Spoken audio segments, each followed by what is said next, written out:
Bonjour, c'est Laurent Chandemerle, je suis avec Régis Laspalès. Régis, un petit mot? Ouais, je voulais souhaiter une bonne journée à tous les auditeurs de Fréquence 10. Ouais, c'est bien, il l'a bien dit, pas trop fort en plus. Je suis avec Jean-Luc Delarue. Oui, mesdames, messieurs, bonjour. Je tiens à remercier d'ailleurs Fréquence 10 de m'avoir permis de me garer en camping-car ici en double fil dans les rues de Dinan. Merci beaucoup. Je fais le tour de France actuellement avec mon camping-car. Enfin, vous me direz avec tout ce que je me suis mis dans le pif, je pourrais le faire en vélo. Ouais, merci Jean-Luc, à bientôt, bonne journée. Ouais, c'est ça. Bonne journée, bon appétit, bonsoir. D'accord. Bonjour, je suis Daniel Prévost. Je suis en direct sur Fréquence 10. Ah, le con, alors. Et je n'aurai qu'une chose à vous dire. Ceux qui écoutent cette émission sont tous des ringards. Tous des ringards. Allez, bonne journée. Eh bien bonjour, ici Nicolas Sarkozy. Je suis très heureux d'être ici dans les rues de Dinan. J'ai trouvé le micro de Fréquence 10 et je n'ai qu'une chose à vous dire. Bonne journée à l'écoute de Fréquence 10. Fréquence 10. Fréquence 10. Mon disque est un peu rayé. Mais bon, à chaque fois qu'on m'a dit si tu peux dire Fréquence 10, il y a 10 000 € qui tombent dans la poche, donc ça me gêne pas de redire Fréquence 10. Bonjour, c'est Laurent Chandemerle, je suis en direct sur Fréquence 10 et je suis avec Madame de Fontenay. Bonjour Madame de Fontenay. Eh bien bonjour à tous les auditeurs de Fréquence 10 et puis surtout à toutes les poulettes qui se promènent dans les rues de Dinan. J'en ai remarqué plus d'une et je peux vous dire que pour Miss Nationale, je suis venu faire mon marché et là je peux vous dire que ça va cartonner.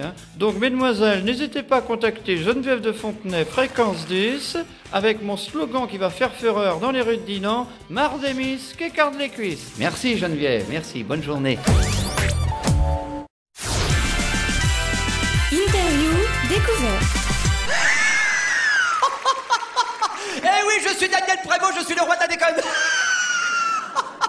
Oh le con, et puis là je peux vous dire ce soir à l'Olympia ça va péter, hein.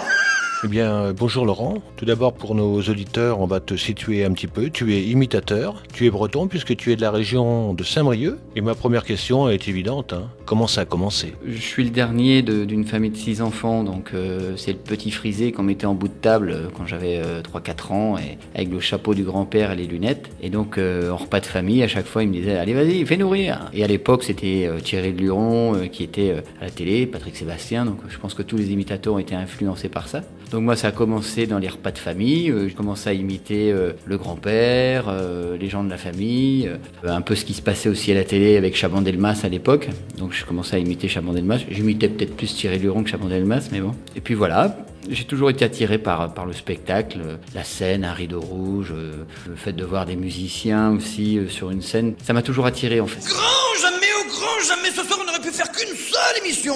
On l'aurait appelé À la recherche de Popstar Academy, du Love, de Koh-Lanta, des colocataires dans la ferme. Et tes parents, ils ont adhéré à toutes tes pitreries? Mes parents sont des gens très festifs et ils aiment bien la fête, et surtout le côté familial aussi fait que, comme on est nombreux dans la famille, les repas c'était toujours festif, donc c'était à celui qui allait sortir la plus grosse blague pendant le repas et celui qui allait chanter la plus belle chanson. Donc de ce côté-là, les parents nous ont toujours surtout laissé faire ce qu'on aimait, quoi. Tu es breton, comme je le disais au début, mais on dit aussi que les Bretons sont assez froids, mais apparemment c'est pas ton cas. Oui, on dit que les Bretons sont froids, non, je pense pas. C'est clair que quand on regarde ce qui se passe en Bretagne, que ce soit dans les festivals, les fest-noz, mais oui, mais dans les autres régions, ça bouge pas autant qu'en Bretagne. En Bretagne, c'est fou comment que ça peut... Tous les festivals qu'il peut y avoir tout l'été, enfin voilà. Non, je pense que les Bretons sont surtout très festifs. Ils sont pas du tout froids du tout. C'est vrai que Thierry Luron était breton aussi, et un des premiers imitateurs français. Bah, Thierry Luron, oui, était breton aussi, qui repose maintenant à Ploumanac. Oui, c'est ça. Nous sommes des gens taillés dans le granit. Mesdames et mesdames, comme la tête de ma mère. Mais dis-moi pas que c'est pas vrai. Mesdames et messieurs, bonsoir. Merci d'avoir choisi France 2 pour passer cette journée de compagnie avec Jean-Luc Delarue. Applaudissements, merci beaucoup, bonsoir. Lucie, c'est moi, je sais. Il y a des soirs comme ça. Est-ce que tu peux nous parler des débuts de ta carrière? En gros, comment ça a commencé, quoi? Et quand tu as compris que ça allait devenir un métier? J'ai jamais, en fait, pendant longtemps, considéré ça comme un métier. C'était plus une passion que je faisais en dehors du métier que je voulais faire. Je voulais être moniteur d'équitation. Donc j'ai passé tous mes diplômes à cheval, je voulais être moniteur. Ensuite, j'ai eu l'opportunité de rentrer dans une écurie de course, donc je suis devenu jockey d'obstacles. Donc je suis monté en course. J'ai fait beaucoup de chutes. Donc au bout d'un moment, je me suis dit, je quitte la selle pour la scène. C'est vrai vrai qu'en parallèle, je faisais toujours des petites animations d'anniversaire, des mariages. Je pense que c'est la meilleure école. En fait, les mariages, c'est vrai que c'est bien parce que quand deux familles se rencontrent pour la première fois, bon, voilà, il faut essayer de dérider tout le monde et puis c'est pas toujours facile. Et donc, c'était un exercice que j'aimais bien. Voilà, j'essayais d'emmener les deux familles généralement sur la piste de danse pour terminer, pour faire danser, quoi. Donc, moi, je trouvais que c'était une bonne école. C'est comme ça que j'ai commencé, en fait, en animant des repas et puis petit à petit, on essaie de trouver à écrire des sketchs, des choses relativement drôles, enfin, vaut mieux. Et puis voilà, petit à petit, c'est vrai qu'à chaque fois que je faisais une date, j'avais 1 ou 2 contrats derrière.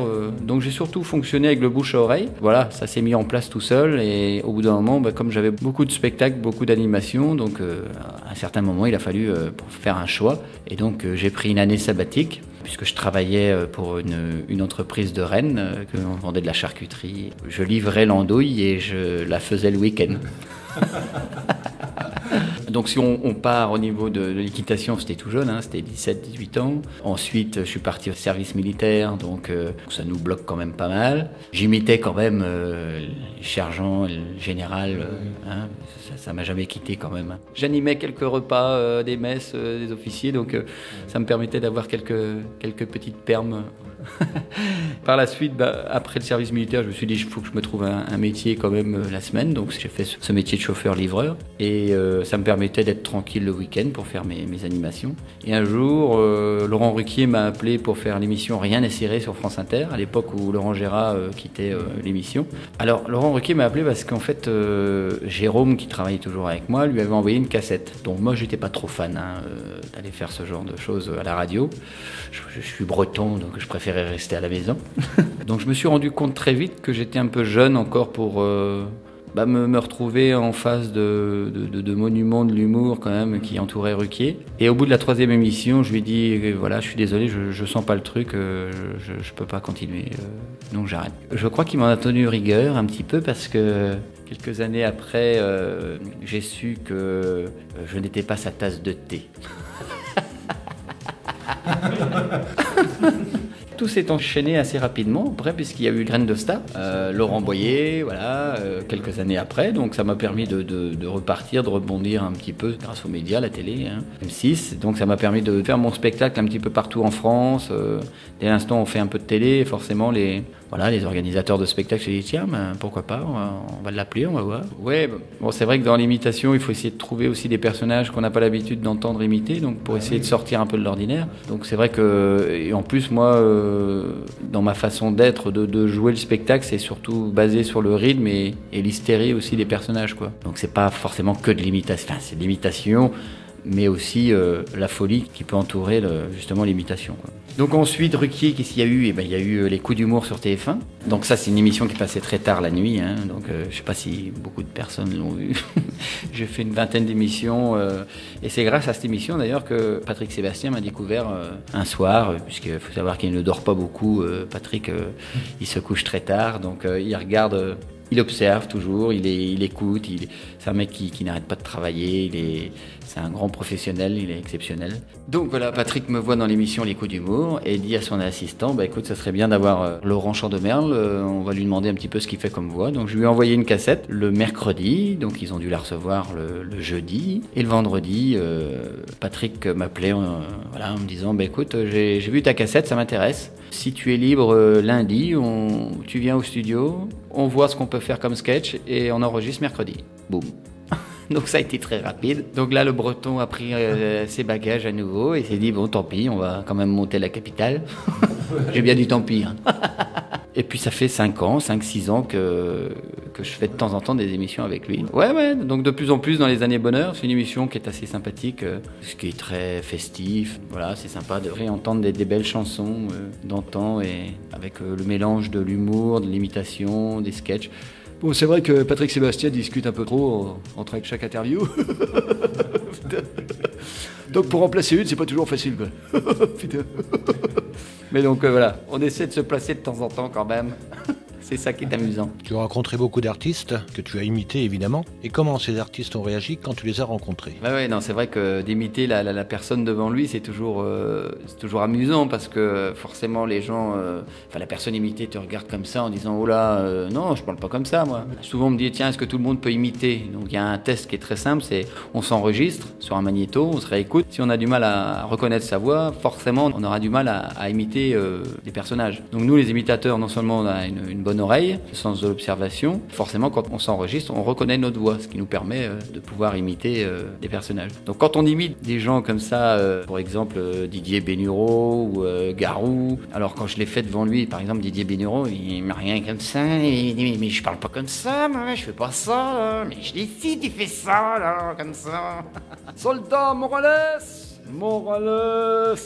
Voilà. J'ai eu des réactions drôles, même Morane, quand elle m'a entendu la première fois, elle était oh, bah dis donc, c'est dingue, je parle comme ça, mais ouais, c'est vrai, oh là là, il y a les mimiques. Je pense que dans l'humour, il faut savoir aussi connaître ses limites. Tant que c'est drôle, tant que c'est... Faut pas que ça tombe dans l'agressivité et gratuite, quoi, parce que ça sert à rien. Si c'est pour casser quelqu'un, voilà, c'est facile, hein. On a le micro, on monte sur la scène, on a la place facile pour faire ce genre de choses. Je suis plus dans l'échange et on fait pas du Laurent Gérard, on fait pas du Canteloup. Alors, les politiques, moi, j'en fais pas beaucoup. Il y en a qu'un que je fais, c'est notre président, hein, forcément, parce qu'il est assez drôle tout de même depuis quelque temps. Depuis qu'il est au pouvoir, hein, n'ayons pas peur des mots. Généralement, toutes les semaines, il nous en sortait une bonne. Donc, pour nous, humoristes, c'est du pain béni. On n'invente rien, on reproduit tout simplement ces mots et ça fait rire. Casse-toi, pauvre con. Ah, ça s'est marqué à vie, hein, le pauvre. J'ai les ménages normaux. J'ai le miroir, mon sang.